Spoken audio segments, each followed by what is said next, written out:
Okay, I'm trying to attach the media mod to my GoPro, and you see I'm trying to put it like this. Um, so it fits in snugly, no issues there, and everything is snug and nice and tight. And then if I do this, everything is okay here.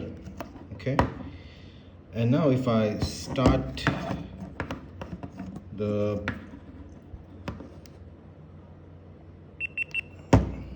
GoPro, yeah, or I can now swipe down the settings and do preferences, and I go to input output, and there's no option for me to select um, an external mic, right? Powered mic or media. Usually it should say media mod, but it doesn't say media mod. And then when I plug in my Rode external mic, nothing happens here as well.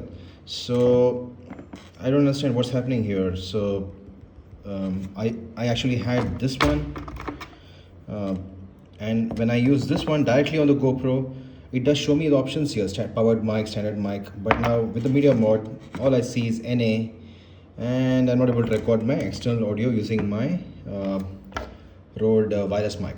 So that is the problem here. The media mode is not recognizing this 3.5 adapter, 3.5 pin here. So this issue has to be solved. So this is the video. I'm going to send it to the GoPro support team.